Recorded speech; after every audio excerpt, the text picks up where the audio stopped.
আল্লাহ তাআলা বলেন ওয়ালাকাদ বাআসনা ফি কুল্লি উম্মাতির রাসূলা, অবশ্যই আমি সকল জাতির নিকটে রাসূল প্রেরণ করেছি। এটা আল্লাহর বড় দয়া। পৃথিবীর কোন জাতি রাসূল থেকে বঞ্চিত হন নাই। পৃথিবীতে ভাষার সংখ্যা অনেক, দেশের সংখ্যা অনেক।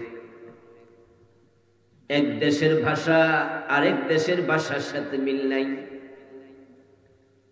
এই জন্য আল্লাহ তাআলা প্রত্যেক ভাষার জন্য আলাদা আলাদা নবীও পাঠাইছে। সুবহানাল্লাহ। যেন মানুষ আল্লাহর কথা সহজে হৃদয়ঙ্গম করতে পারে। ওয়ামা আরসালনা মিন রাসূলিন ইল্লা বিলিসানি কওমিহি। প্রতিটা ভাষায় নবী পেয়েছেন, প্রতিটা জাতির লোকেরা নবী পেয়েছেন। ওয়া ইম মিন উম্মাতিন ইল্লা খালা ফিহা নাযীর। আল্লাহ তাআলা বলেন এমন কোন জাতি নাই যে জাতির কাছে আমি জাহান্নামের ভয় প্রদর্শন করার জন্য আমার পক্ষ থেকে নবী প্রেরণ করি নাই। লিকুল্লি কওমিন হাদ। আরেক আয়াতে আল্লাহ বলেন সকল কওমের কাছে জান্নাতের পথ দেখানোর লোক আমি পাঠাইছি। যদি জান্নাতের পথ দেখানোর জন্য আল্লাহ নবী এবং রাসূল না পাঠাতেন, তাহলে দুনিয়ার মানুষেরা জান্নাতের পথ নিজ থেকে খুঁজে পেত না। জান্নাতের রাস্তা কোনটা এটা মেধা খাটাইয়া বুদ্ধি খাটাইয়া বের করা যায় না। জান্নাতের রাস্তা চেনার জন্য নবী রাসূলের কাছে যেতে হয়। উনারা যেটা দেখান প্রশ্ন ছাড়া সেটা মেনেও নিতে হয়। এজন্য দুনিয়ায় যত নবী এসেছেন সব নবী আল্লাহ তাআলার পক্ষ থেকে একটা অর্ডার দিয়েছেন। কোরআনে অনেকগুলো আয়াতে আছে, প্রায় বিভিন্ন নবীর নাম ধরে ধরে আল্লাহ বলছে। অর্ডারটা হলো ওয়াত্তাকুল্লাহ ওয়া আতিউন। কোরআনে অনেকগুলো আয়াতে শব্দটা আছে ওয়াত্তাকুল্লাহ, তোমরা আল্লাহকে ভয় করো, ওয়া আতিউন, এবং আমি নবী আমার অনুসরণ করো। আমি যা বলি তা শোনো। আর নবী মানুষকে শুধু কোন কাজ করলে জান্নাত পাওয়া যায় সে কথাটাই বলেছেন। কি কাম করলে বেতন বাড়ে, কি কাজ করলে জমিনে ফসল বেশি হয়, কোন কাজ করলে দোতলা বিল্ডিং বানানো যায়, কোন কাজ করলে ব্যাংকে একটু টাকা পয়সা বেশি জমে, এ দুনিয়াদারির পথ কোন নবী দেখান নাই। সব নবী দেখিয়েছেন কোন কাজ করলে জান্নাত পাওয়া যায়। দুনিয়াদারি এগুলো আমাদের জন্য মুবাহ, এটা জায়েজ, কিন্তু জান্নাতের পথে চলা আমাদের জন্য মুবাহ না ফরজ। যারা বুঝিয়েন তারা একটু কথার জবাব দিয়ে। আপনি স্কুলে চাকরি করেন, আপনি ব্যবসা করেন, আপনি কৃষি কাজ করেন, যে স্কুলে চাকরি করেছে চাকরি বাদ দিয়া যদি ব্যবসা শুরু করে কোনো গুনাহ নাই। যে ব্যবসা করে সে ব্যবসা বাদ দিয়া যদি জমি জামা চাষ করে কোনো গুনাহ নাই। কোন কৃষক যদি কৃষি কাজ বন্ধ করে নতুন করে বাজারে দোকান দেয় কোনো আপত্তি নাই। এগুলো দুনিয়ার কাজ, এটা জায়েজ। আপনার মনে যেমনে চায় আপনি করেন, শুধু হারাম বাদ দিয়া। কিন্তু জান্নাতের পথে চলা, যেমন জোহরের নামাজ আজকে যেটা আমরা পড়ছি আসর পড়ব, ওইটা বাদ দেওয়ার কোনো সুযোগ আছে? এটা ফরজ। আম্বিয়া আলাইহিমুস সালাম আমাদেরকে জান্নাতের পথ দেখাইছেন, তাই তারা বলছেন ওয়াত্তাকুল্লাহ ওয়া আতিউন, আল্লাহকে ভয় করো, আর আমি নবী যা বলি শোনো। জান্নাতের পথ কোনটা সেটা কোন নবী নিজে মন গড়া বলেন নাই, মন মতো দেখান নাই, বরং নবীদেরকে ওহীর মাধ্যমে নিয়ন্ত্রণ করেছেন কে? আল্লাহ। ওহী আসার আগে, কিতাব আসার আগে জান্নাতের পথ কোনটা এটা নবী নিজেও জানতেন না। কোরআনে আল্লাহ বলেন, মা কুনতা তাদরি মাল কিতাবু ওয়ালাল ঈমান। হে নবী, ওহী আসার আগে আপনিও জানতেন না কিতাব কি জিনিস, ঈমান কাকে বলে। আমি ঈমান এবং কিতাব, জান্নাতের পথ ওহীর মাধ্যমে, কিতাবের মাধ্যমে নবী আপনাকে আমি চিনাইছি। অন্য আয়াতে আল্লাহ বলেছেন, ওয়া ওয়াজাদাকা দাল্লান ফাহাদা। এই আয়াতটা শুনেন নাই? এটা সূরা দোহার আয়াত, সবাই জানে, কারণ বিভিন্ন নামাজে সূরা হুজুররা পড়ে। বাংলা অর্থ কি?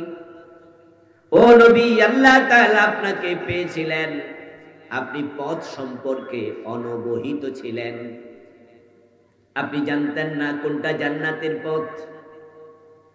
ফাহাদা, অতঃপর জান্নাতের পথ আপনাকে চিনাইছে কে?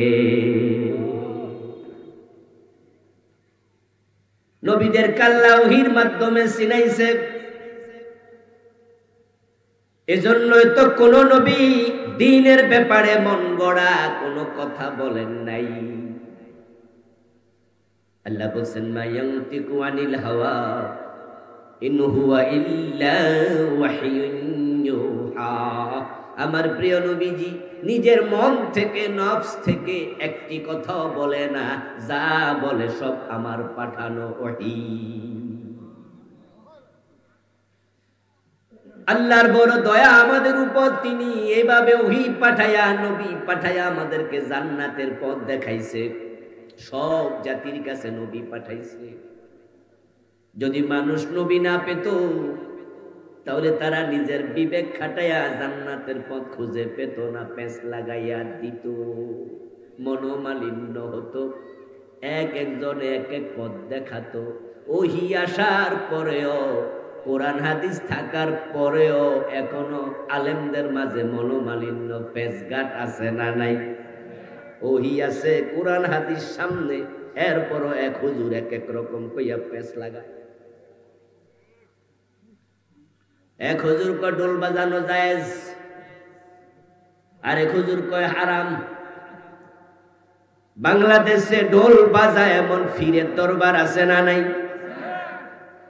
যারা পীর সাহেব হুজুর, নরমাল হুজুরের চেয়ে তাদের দাম কম না? আমাদের কাছে তাদের দাম আরো বেশি।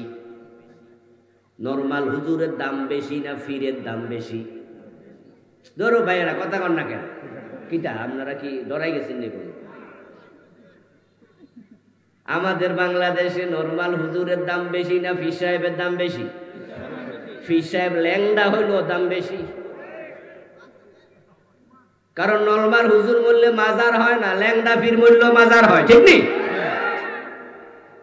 এই এলাকার বড় মসজিদের ইমাম বলল মাজার হইব না, পীর যদি বেনামাজিও হয় তাহলে তার মুরিদেরা মাজার বানায় ছাড়বো।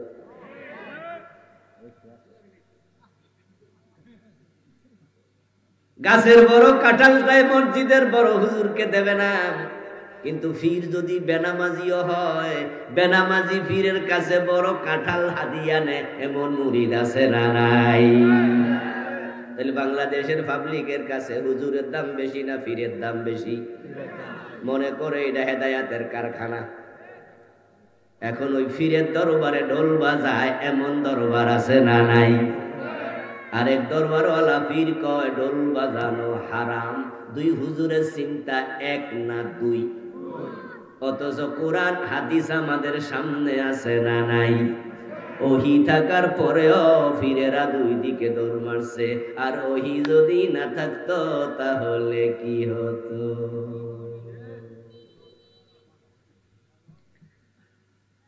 বুখারী, মুসলিম, ইবনে মাজাহ, আবু দাউদ, তিরমিজি, ইবনে হিব্বান, তাফসীরে কাশাফ, বাইজাবি, ইবনে কাসির, কোরআন শরীফ হাজির, আমাদের সামনে হাদিসের কিতাব, কোরআনের কিতাব, তাফসীর হাজির, এরপরও ফেস লেগে যায়। আর এগুলো যদি না থাকতো, এখন তো কমপক্ষে আপনাদেরকে আমরা বলতে পারি, এই ভাই এটা করেন না, এটা হারাম, এটা নিষেধ। আপনি এইসব বলেন যে হুজুর আপনি কইছেন এটা হারাম, আপনার কথার ডকুমেন্ট কি? তা আমি বলতে পারি ভাই আসেন, এই যে কোরআনে আছে, আসেন হাদিসে আছে, তাও আপনি একটু থামেন, যাক কোরআন হাদিসে আছে। কোরআন হাদিস যদি না থাকতো আমি দেখাইতাম নাকি? ইংরেজি একটি প্রবাদ আছে, many mind many minds, many man many minds. মানুষ যখন বেড়ে যায় তখন মতামত বেড়ে যায়। আমি এমন জায়গায় নামাজ পড়ছি বাংলাদেশের, যেখানে আমরা লোক ছিলাম 4 জন, আমি, আমার ড্রাইভার, সফর সঙ্গী 2 জন, 4 জনে নাইমা মসজিদে ঢুকছি। ঢুকার পরে দেখি পাবলিক সবাই পূর্ব দিকে ফিরে নামাজ পড়ে। নাউজুবিল্লাহ, কিছু নাই, ওরা ঠিকঠাক মতোই পড়তেছে। আমার কাছে মনে হয়েছে এটা পূর্ব দিকে।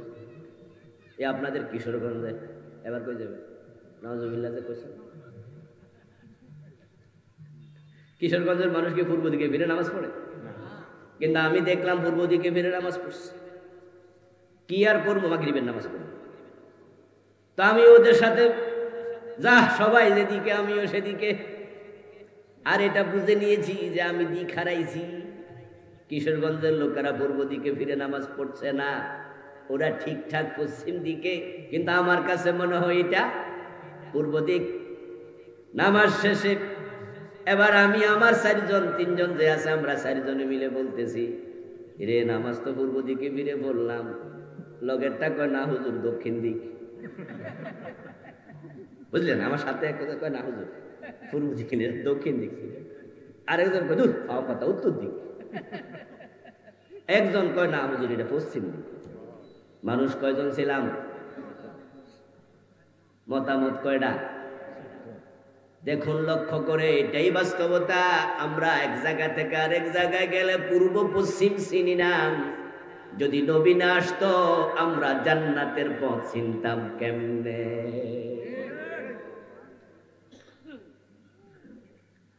দূরে গেলে এরকম রাস্তা হারায়, এমন মানুষ কি আপনাদের মাঝে নাই? দিক হারায় এমন নাই? আচ্ছা, জীবনে দিক হারান নাই এমন কয়জন হেন আছে? হ্যাঁ আছে, যারা এই গ্রামের বাহিরে যায় নাই, মানে মোর জন্মের পরে এই গ্রামে আছে, এতে দিক হারাইব কেমন? আমার দোস্ত, মানুষ এক জায়গা থেকে আরেক জায়গায় গেলে দিক হারায়। সসিনার পীর সাহেব হারায় না? হারায় না। বাইতুল মুকাররমের খতিব সাহেব হারায় না? তাবলিগ জামাতের আমির হারায় না? পৃথিবীর সব মানুষ দিক হারায়। প্রশ্ন হলো কেন? পূর্বরে পশ্চিম মনে হয় কেন, দক্ষিণ উত্তর মনে হয়? কারণ মানুষের এলেম অনেক বেশি না কম? আল্লাহ বুঝায় দেয় তোমার এলেম নাই, তাই তুমি পূর্ব পশ্চিম চিনো, তুমি অহংকার করার কিচ্ছু নেই। মাঝে মাঝে আমরা তো কই আমারটাই ঠিক, তো তোমারটাই ঠিক হলে পূর্বরে পশ্চিম মনে হয় কেন? কোরআনে আল্লাহ বলছেন, ওমা উতিতুম মিনাল ইলমি ইল্লা কলিলা, আমি তোমাদেরকে ইলম দেই নাই, তবে দিয়েছি বড়ই সামান্য। ওই ইলমটুকু থাকার কারণে কাপড় চোপড় গায়ে দাও। ওটুকু ইলম যদি আল্লাহ না দিতেন তাহলে আমরা পশুদের মতো উলঙ্গ থাকতাম। যে পশুগুলো আছে, আপনার সে দেখতে মোটা হাতি, আপনার সে দেখতে মোটা বাঘ বল্লুক, তারা কেউ কাপড় পরে না, কাপড় সিলায় না, তাদেরকে বলে গাইরে জবিউল কুল, তাদের আকল নাই। আর আমরা মানুষ, আমরা কাপড় ছাড়া বাহিরে যাই না, কারণ আল্লাহ আমাদেরকে আকল দিছে, এলেম দিছে। ওই সামান্য এলেম যদি না দিত আমরা পশুদের মতো হয়ে যেতাম। ওই সামান্যটুকু এলেম পাইয়া আপনি ভাববেন না আপনি জান্নাতের পথ চিনেন। আপনি অহংকার করে কোনোদিন বলবেন না আমার বুঝে ঠিক, বরং আমাদের সবার উচিত হলো আল্লাহ জান্নাতের পথ দেখানোর জন্য যে নবী পাঠাইছে, জান্নাতের পথ পেতে হলে সে নবীদের কাছে যেতেই হবে, সেখানে যাওয়া আমাদের কর্তব্য। ওয়ালাকাদ বাআথনা ফি কুল্লি উম্মাতির রাসূলা,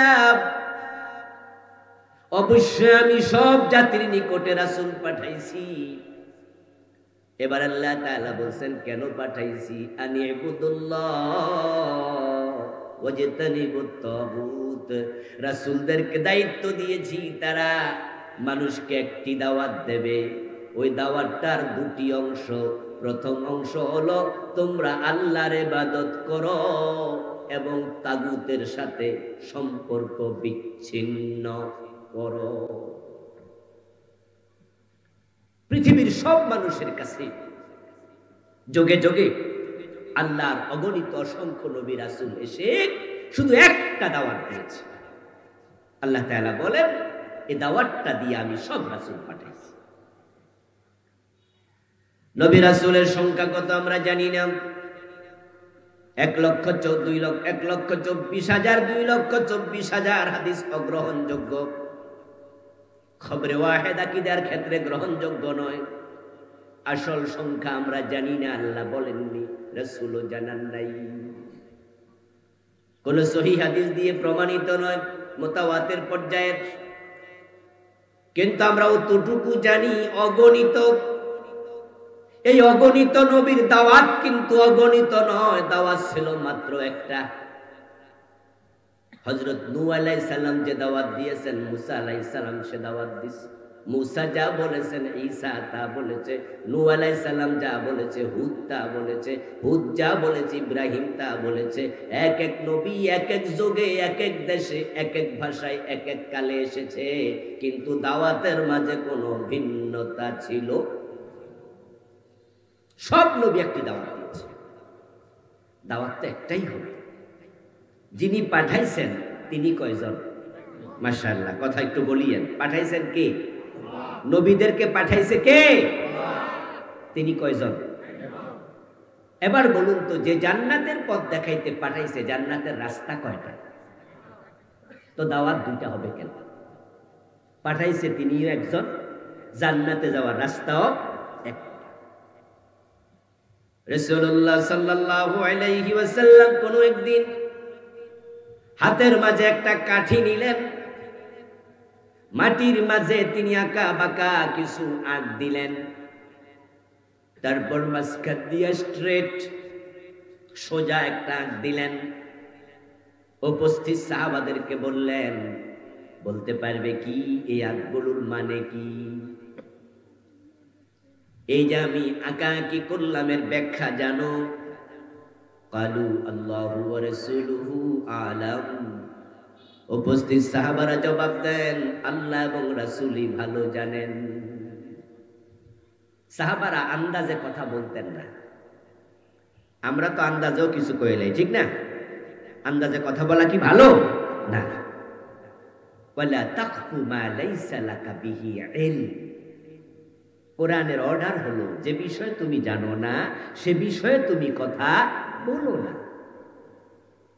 চুপ করে থাকো, অথবা বলো আমি জানি না। এখান থেকে আমরাও শিখব, না জেনে কোনো মন্তব্য আমরা করব না, না জানলে চুপ থাকবো, অথবা বলে দেবো আমি জানি না, লা আদরি। উপস্থিত সাহাবারা কেউ জানেন না এই আঁকাআঁকির মানে কি। কালু আল্লাহু ওয়া রাসূলুহু আলাম। বরং তারা বললেন, যিনি এঁকেছেন তিনি নবী, তিনি রাসূল, আল্লাহ তাকে পাঠাইছে, আল্লাহ তো সবই জানে। আর যিনি আঁকছেন তিনি জানবেন কেন আঁকলেন, কি আঁকলেন আমরা জানি না। এবার প্রিয় নবীজি সাল্লাল্লাহু আলাইহি ওয়াসাল্লাম বললেন, শোনো, এই যে আঁকা বাঁকা যতগুলা আঁক দেখো সবগুলো জাহান্নামের রাস্তা, আর মাঝখানে সোজা একটা, এটাই হলো আল্লাহর জান্নাতের রাস্তা। এবার একটু আপনারা জবাব দিয়েন, জান্নাতের রাস্তা কয়টা?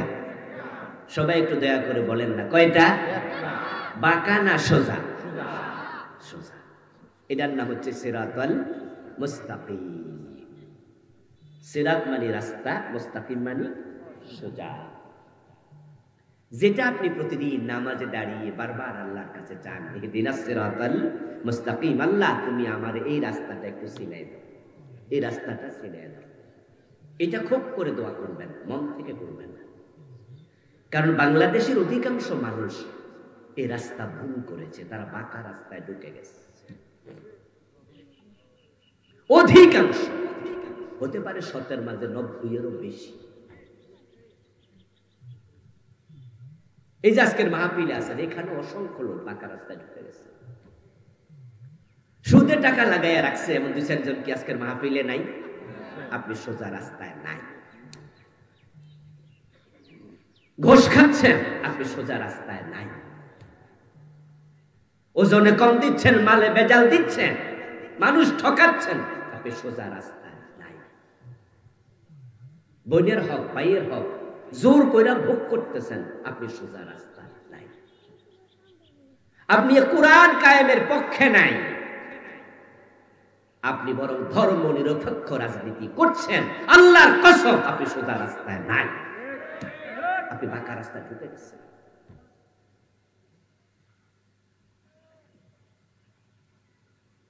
আমার প্রিয় ভাই, জান্নাতের রাস্তা রাসূলুল্লাহ সাল্লাল্লাহু আলাইহি সাল্লাম একটা আঁকলেন মতো, কালকাতারাতি, ওই বিন্দের মতো, যেমন মশক ঢেলে দিলে কাট করলে, কামা ইয়াখরুজুল মাউ মিনাস সাকা, ওই মশক কাট করলে মশক থেকে পানি যেমন আলতো ভাবে বেরিয়ে যায়, ধাক্কা দেয়া লাগে না। আল্লাহর জান্নাত দেখার সাথে সাথে প্রাণবায়ু বেরিয়ে যায়, কোনো কষ্ট পায় না, দৌড়ে বের হয়ে যায়। আর যারা উল্টা পাল্টা চলছেন, বাঁকা রাস্তায় ঢুকে গেছেন। আচ্ছা, আমার অতটুকু ওয়াজ যতটুকু করেছি, আমার মনে অতটুকু করার পরে এখন যদি আপনাদের হাতে কাগজ কলম দিয়ে দিই যে সোজা রাস্তায় কেডা আছেন, বাঁকা রাস্তায় কেডা আছেন, আমার মনে হয় অন্য কেউ জবাব দেওয়া লাগবো না, নিজে টের পাইবেন। সাহেবুল বাইত আদরা বিমা ফি, যে আজকে কয়টা মিছা কথা কইছেন আমি জানি না, আপনি তো জানেন নাকি? যে আজকে কারে ঠকাইছেন, আজকে কারা সুদের লেনদেন করছেন, আজকে কারা অফিসে ঘুষ খাইছে, আজকে কারা নামাজ কাজা করছে, এমন লোক আছে না এখানে জোহর পড়ে নাই? আচ্ছা, আজকে যারা জোহরের নামাজটা পড়ে নাই, আজ ফজরের নামাজটা পড়ে নাই, এ কি সোজা রাস্তায় উঠছে? নিজে বুঝবেন যে কে কোন রাস্তায় আছে। যদি আপনি বাঁকা রাস্তায় থাকেন, তাহলে আপনাকে ফেরেশতা সালামও দেবে না, আপনার নাকের ডগার মাঝে আতরও ছিটাবে না, বরং কি করবে? জেসকা তেসকা মিলে, শুটকির সাথে বেগুন মিলে, ছোটকালে আমরা কইতাম জেসকা তেসকা মিলে, মানে তুমি যেমন তোমার সাথে আচরণ তেমন। কই শুটকি তরকারিটা বেগুনের সাথে ভালো মিলে। আমরা হেফসখানায় পড়তাম, ছোটকালে হেফসখানায় পড়েছি। তো হেফসখানায় পোলা পান একটু ভোরবেলা উঠলে জিমায় আর কি, ভোরবেলা তো ঘুম বেশি থাকে, তো জিমাইতে জিমাইতে পড়ে। তো কেউ কেউ পড়া বন্ধ করে এরম করে দেয়, এরকম করে খাই। তো আমরা পাশের জন সিমটি কাটতাম, কাটার সময় কইতাম জেসকা তেসকা মিলে, ঘুমের সাথে সিমটি মিলে। আপনি যেমন ফেরেশতার আচরণ তেমন। ولو ترى إذ يتوفى الذين كفروا الملائكة يضربون وجوههم وأدبارهم وذوقوا عذاب الحريق। আল্লাহ বলবে ফেরেশতা, যা যা অমুক জালেম, অমুক ফাসিক, অমুক কাফের, তার মৃত্যুর সময় ঘনায় আসছে, মিনিট 10 পরে তার দুনিয়ার সফর শেষ। এখন জান কবজ করতে যাওয়ার সময় জাহান্নামের আগুন দিয়ে বানানো চাবুক নিয়ে যা। জাহান্নামের আগুনের বানানো চাবুক নিয়ে ফেরেশতা আসবে। কোরআনে আল্লাহ বলেন ইয়াদরিবুনা উজুহাহুম ওয়া আদবারাহুম, এসে যখন ওই লোকের সাথে সাক্ষাৎ হবে, সাথে সাথে তার চেহারার মাঝে, পিঠের মাঝে ওই চাবুক দিয়া পিটাতে শুরু করবে।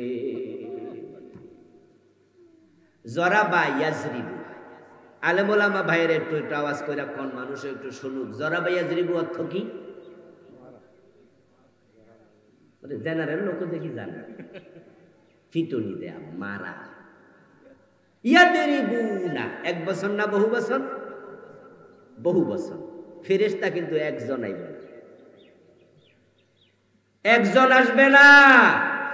আপনাদের এলাকায় খুনের মামলার আসামি 10 বছরের কয়েদি পালাইয়া রয়েছে, ফেরারি, রায় হয়ে গেছে 10 বছরের আসাম, আপনার জেলখানা, এরপরে ফাঁসি পলাইয়া আছে।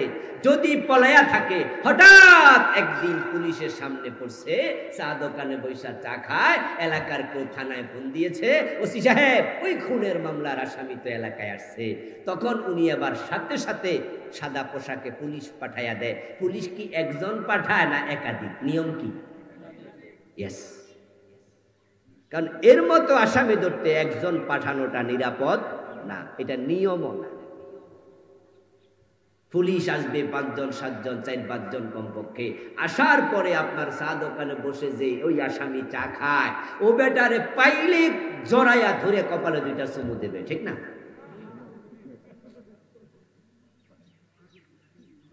আহা, মজা লাগছে তো? সুদের টাকা খাচ্ছেন, খাইতে থাকেন। মজা লাগছে? ঘোষের টাকা খাচ্ছেন, খাতে থাকেন। ফজরের নামাজ না পড়ে ঘুমিয়ে আছেন, খুব মজা, কম্বলের তলে মজা নেন। ফেরেশতার সাক্ষাৎ হবে, সাথে সাথে চেহারার মাঝে, পিঠের মাঝে চাবুক দিয়ে পিটাতে থাকবে। কোরআনের আয়াতের উপরে বিশ্বাস আছে তো? কোরআনের আয়াত শোনাচ্ছি। এই যে শুরু হয়ে গেল, আপনার জীবনে আর শান্তি নাই, আর শান্তি নাই। কবর আরো জঘন্য, আপনার জন্য হাসরের মাঠ আরো জঘন্য, আপনার জন্য ফুলসেরাত আরো জঘন্য, আপনার জন্য জাহান্নাম আরো জঘন্য। আপনার সুখ এখানে শেষ। আর যারা আছেন যে না, আল্লাহ তাআলা আমার কম দিছে, আমি কমে খুশি, আমি যদি কুড়ে ঘরে থাকতে হয় তো কুড়ে ঘরে থাকলাম, মাটির ঘর বানায়া থাকে, এমন লোক আছে না?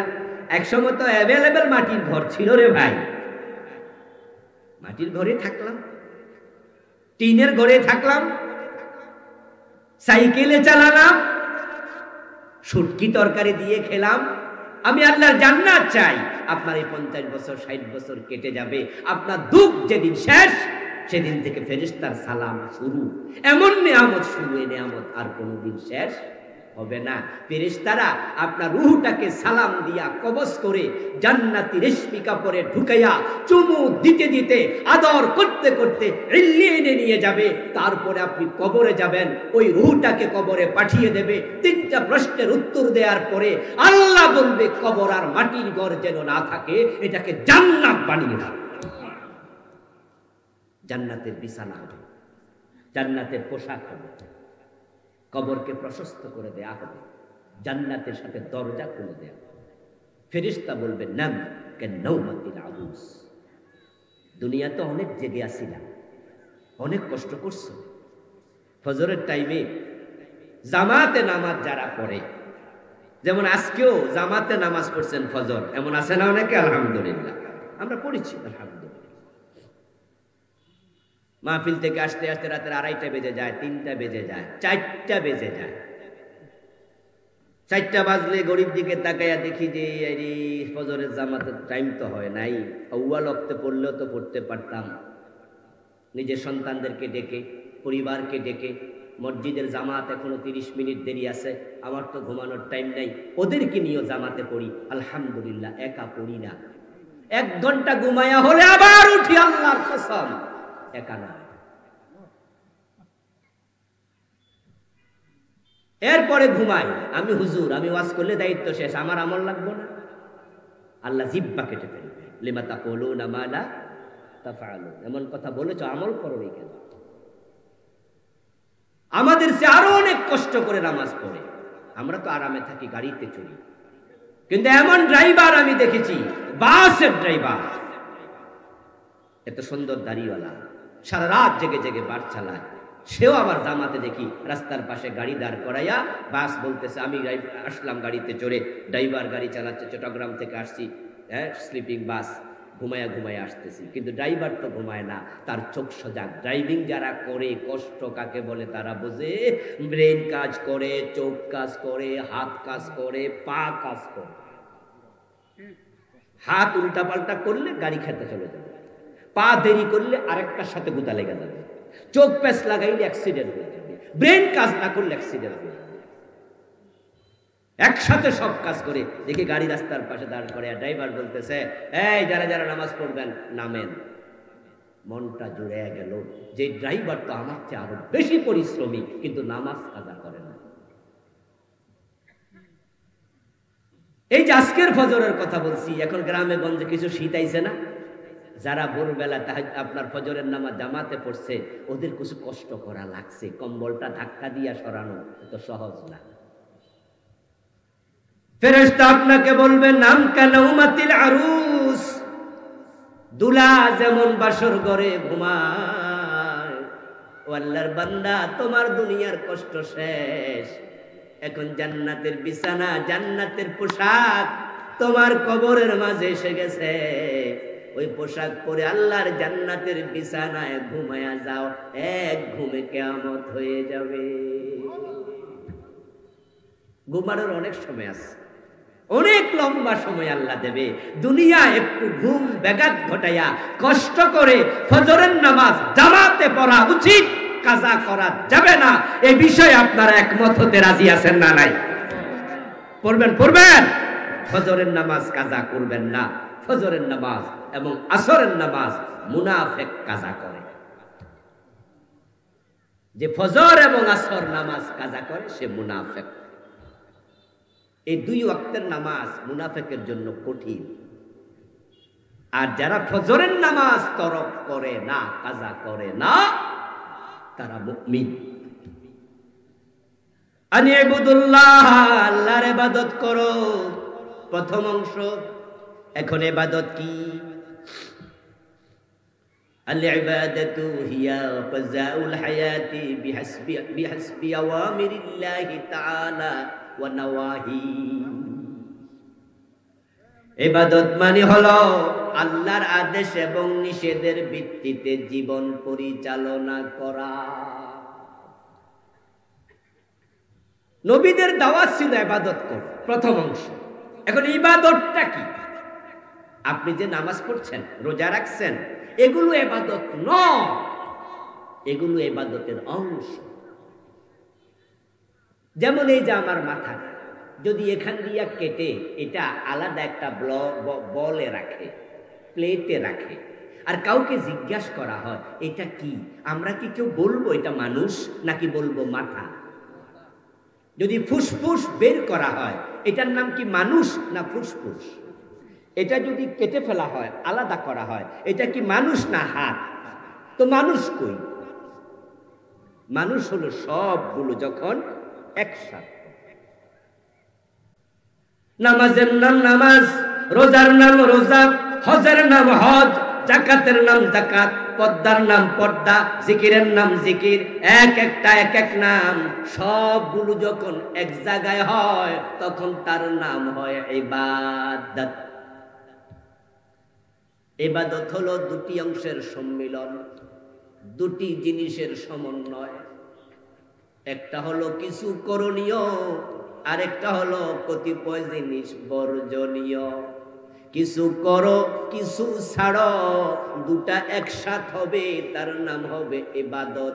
যে নামাজ পড়ে সুদ খায় সে ইবাদতকারী না, বরং সুদ খেলে ৭৩টা গুনাহ, সবচেয়ে ছোটটা হলো নিজের মায়ের সাথে জেনা। তো জেনাকারী ইবাদতকারী হয় কেমনে? আমার বন্ধু বলুন তো, যদি আপনার সাথে এক ব্যক্তি আজকের আসরের নামাজে দাঁড়াইলো, নামাজটাও পড়লো সুন্দর করে, আপনি দেখলেন কত দারুণ করে রুকু দিল, সেজদা দিল, ঠিক ইমামের সাথে সব কিছু পরিপালন করলো। নামাজ শেষে আপনি তারে জিজ্ঞাসা করলেন, ভাইজান মসজিদের সামনে কল তো নষ্ট, আমি তো বাড়ি থেকে ওযু কইরা আইছি, আপনিও তো আমার সাথে নামাজটা পড়লেন, কষ্ট কইরা ওযুটা কোথায় করছেন? এই কয় না, কল নষ্ট তাই ওযু করি নাই। কথা কিন্তু বুঝতে চেষ্টা করে। সে বলল যে হুজুর, এই তো কলে ওযু করবো ভাবছিলাম, আইসা চাপ দিয়া দেখি চাপা কল নষ্ট, নামাজের সময় হয়েছে তাই ভাবছি নামাজ পড়া নাই, তাই ওযুই করি নাই। আপনাদের কাছে জানতে চাইবো, বলুন তো তার যে নামাজটা ছিল 2 মিনিট আগে, এটা ইবাদত হয়েছে নাকি? রুকু কি বাদ দিছিল? সেজদা কি বাদ দিছিল? কিয়াম কুদ বাদ দিছিল? উত্তর হলো না। নামাজের মাঝে আরকান আহকাম 13 ফরজ, তার মাঝে 1 নম্বরে শরীর পাক। শরীর পাকের জন্য ওযু করিতে হয়। 13 ফরজের মাঝে 1 ফরজ ওযু। সে 12টা আদায় করছে, একটা আদায় করে নাই, তাই বাকি 12টার দাম একানাও নাই। ইবাদত মানি দুটি জিনিসের সমন্বয়, কিছু করণীয়, কিছু বর্জনীয়। করণীয় হলো ফরজ গুলো, শরীয়তের কি কি কাজ ফরজ সব করতে হবে, কিন্তু এখানে আমরা ঘাটতি দেই। শরীয়তে যা বর্জনীয় সব বর্জন করতে হবে, এখানেও আমরা ঘাটতি দেই। শরীয়তে যা করণীয় ও করণীয়র মাঝে পর্দা একটা করণীয়। এখন 5 ওয়াক্ত নামাজি, অথচ তার মেয়ে বোরকা ছাড়া স্কুলে যায়, কলেজে যায়, এমন বাবা আছে না নাই? তো সে তার মেয়েরে পর্দা করলো কই? নামাজি মানুষ বউটা পর্দা করে না, নিজের বউ বেপর্দায় চলে, বোরকা ছাড়া আপনার হাসপাতাল যায়, চাকরি করতে যায়, বাবার বাড়ি বেড়াতে যায়, সবার সামনে লিপস্টিক দিয়া ঘোরে, এমন লোক আছে কিনা? তো কই করণীয় বাকিগুলা কই? কিছু করলেন, কিছু ছাড়লেন। বাবা 5 ওয়াক্ত নামাজ পড়ে, নিজের যুবক ছেলে নামাজ পড়ে না।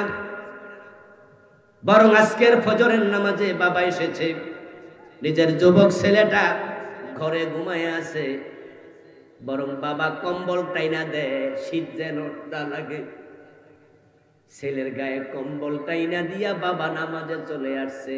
অথচ নামাজ নিজে পড়া যেমন ফরজ, অধীনস্থকে নামাজ পড়ানোটাও ফরজ। শুনেন, ইসলামকে মন মতো নিয়েন না, দয়া করে মন মতো নিয়েন না। আমার সামনে এখন বসে আছেন, টাকনুর নিচে আপনার কাপড়, আপনি প্রতিদিন একবার শেভ করেন। মাহফিলে আসতো, বিড়ি টানছেন, যাওয়ার সময় আর একটা বিড়ি খাইতে খাইতে চলে যাবেন। বসে আছে বিড়ির প্যাকেট পকেটে, এমন শ্রোতা 2 একজন আছে না?